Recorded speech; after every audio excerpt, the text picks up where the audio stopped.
Jojima, Summer of Love, number 15, 4th of July. I think I'll share a song with you, and then I'll talk.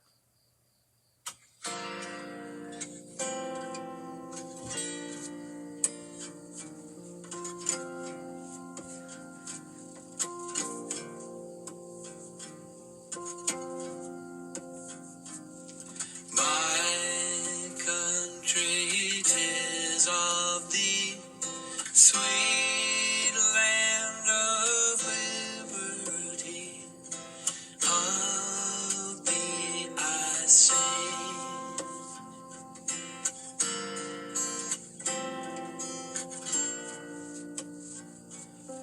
Land where my fathers died, land of the pilgrim's pride.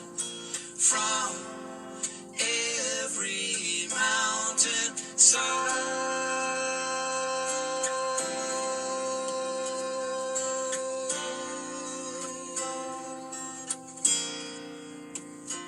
let freedom reign. Let freedom reign. Let it rain.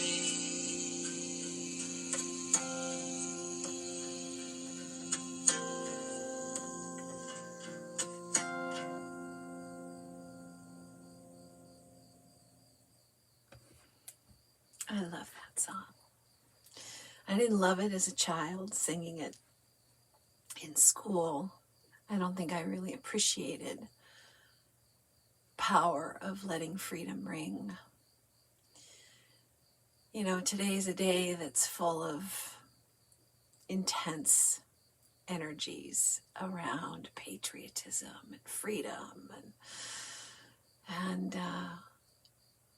you know, we come by it honestly, this ache for freedom, and yet we have mistaken it for so many other things that it wasn't. It's not your right to hurt others. It's not your right to project your beliefs onto others. It's not your right to overstep the me-we balance. I'm pretty sure the founding fathers had a bit of cannabis on board when they were dreaming of this new story, a story that didn't have a dictator or a king, a story that wasn't based on the blood you were born with, but instead based on the grit in your willingness to show up for the greatest Joji experiment on the planet. Up to date, when we became part of the great American experiment, we became part of the great Joji experiment. And there is an opportunity to look at what we've accomplished so far and draw conclusions about this imperfect world that we're living in. And yet I keep coming back to the opening words. In order to form a more perfect union. That just feels like a call to a unified field of consciousness. And to the degree that our founding fathers could hold that level of potentiality, I think they were pointing us in this direction. We can't unring this bell called freedom. We can't unring this bell we've rung about equal rights and humanity. And in the book Sapiens by Yuval Harari, he talks about the power of this grand experiment that we are still in the middle of. We are just now coming into the depths of conversation about what that promise, in order to form a more perfect union, really meant. And through my lens, it's been this dance between the me and the we, the individual expression and communal well-being. And we are in the throes of examining what that really means. And for some,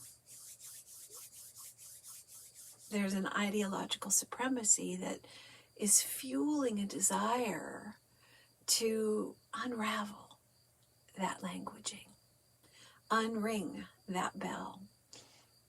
But I don't think they can. I don't think it's within us to let go of the inalienable rights of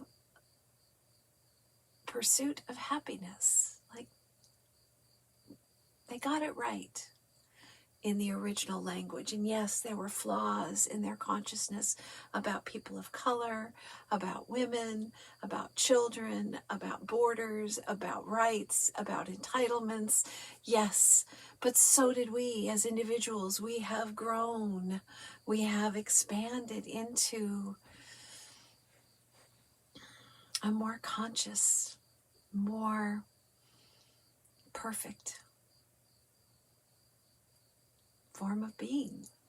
So I celebrate the 4th of July with a slightly different eye cast upon this moment, watching, allowing, trusting that we can't unring the bell of freedom and equality because it rings down deep into our nervous systems. We know that there is something good in those words. We can feel the promise of a more perfect union. And so I'll just wish you all a happy 4th of July, and